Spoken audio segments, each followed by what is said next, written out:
Hello guys, finally আমাদের মোটো ব্লগের set up ready.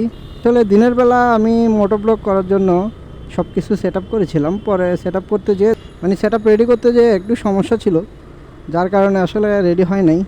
That's why আমি ব্লগটা শুরু করতে পারি নাই। এখন আসলাম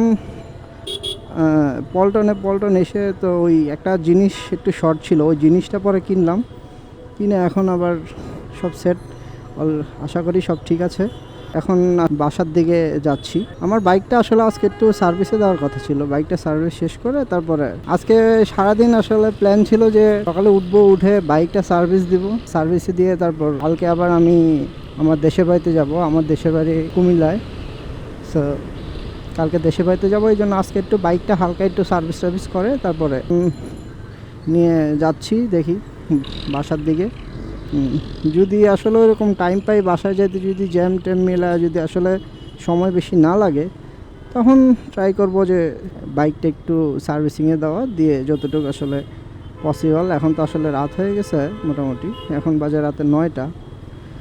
যেহেতু সার্ভিস সেন্টারে গেলে যদি 1-1.5 ঘন্টার মধ্যে যদি সব কিছু কমপ্লিট করতে পারি, তাহলে আশা করি সার্ভিসটা করাই নেব।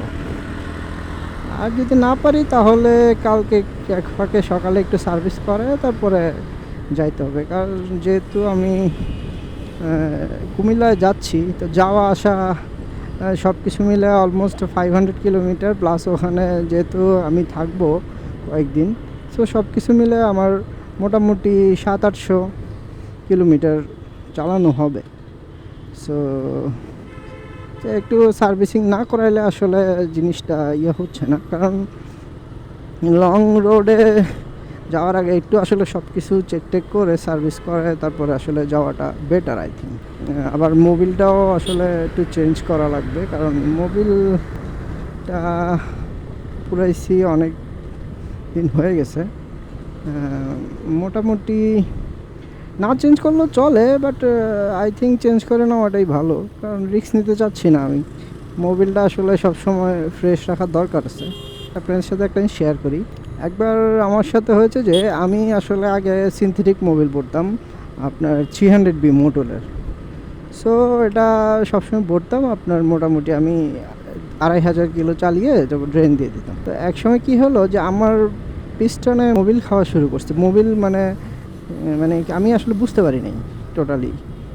যে সার্ভিস যেখানে করাইছি ওখানেও আসলে তারা বলে নাই ওরকম কিছু আমাকে ডিটেলসে। তো একটা সময় কি হয়েছে, আমি যখন বাড়িতে যাচ্ছিলাম তো আমার মোবিল নর্মালি আমার 1000 কিলোমিটার চালানো হয়েছে। তো 1000 কিলোমিটার চালানো হয়েছে, এখন আমি তো ভাবছি যে আরও তো 1500 কিলো ইজিলি চালানো যাবে। তো হুদাই খামাখা আমি কেন মোবিল চেঞ্জ করতে যাবো।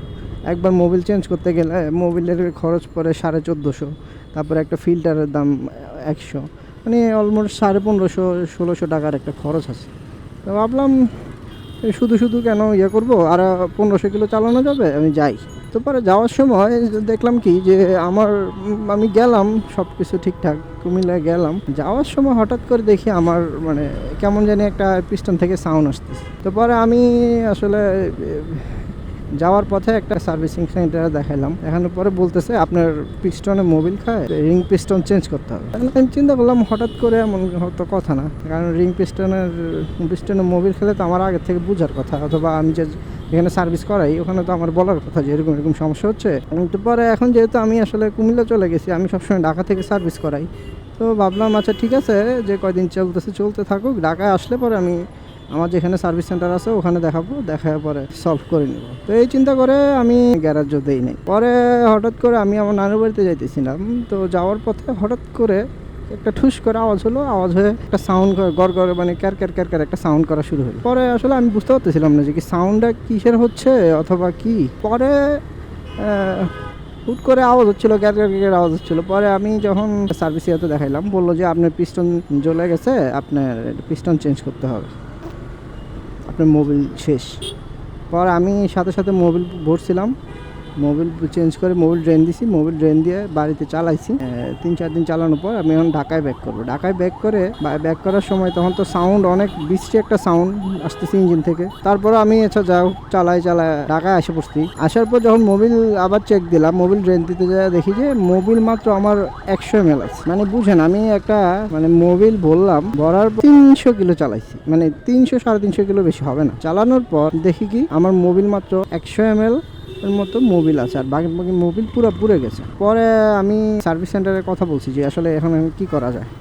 পরে বললো যে আপনার বাইকের যদি আপনি চালাইতে চান তাহলে মোবিল মিনারেল মোবিল ভরে ভরে চালান, চালায়া কিছুদিন পর পর ড্রেন দেন, এভাবে করে চালাইতে হবে। আর সাউন্ড যেটা আছে ওটা থাকবে, আর আদারওয়াইজ আপনার পিস্টন চেঞ্জ করতে হবে, পিস্টন বাল্বটা যা যা আছে সব চেঞ্জ করতে হবে। পরে আমি যেটা করলাম যে বললাম ঠিক আছে তাহলে পিস্টনটা আমার চেঞ্জ করে দেন এই আর কি। তো পরে একটু মানে আমার গাফিলতির কারণে আমার পুরো পিস্টন চেঞ্জ করা লাগছে, পিস্টন বাল্ব সব কিছু চেঞ্জ করা লাগছে। তারপরে এটা রিকভার হইতে আমার অলমোস্ট 6 মান্থ লাগছে সব কিছু। তারপরেও বাইকে এখন কেন জানি মনে হচ্ছে যে তারপরেও বাইকে কোনো একটু ইস্যু আছে, আগের মতো ওই পারফরমেন্সটা পাচ্ছি না। যাই হোক, এটা যেহেতু আমার আসলে ফার্স্ট বাইক, অনেক শখের একটা বাইক, এই জন্য বেচার তো কোনো ইচ্ছা নাই। যদি ইনকেসে কোনো সিচুয়েশন আসে যে আমাকে আসলে কিছু করার থাকবে না, বাট আমি ট্রাই করবো এই বাইক আমার যেহেতু ফার্স্ট বাইক, সো আমি ট্রাই করবো যে এটা মানে যতদিন আমি এটা রাখতে পারি, মানে না বেচে যতদিন রাখা যায় আর কি। তো আসলে ওই আমরা ধানমন্ডি লেকের ভিতরে রোডটা দিয়ে ঢুকে গেছি।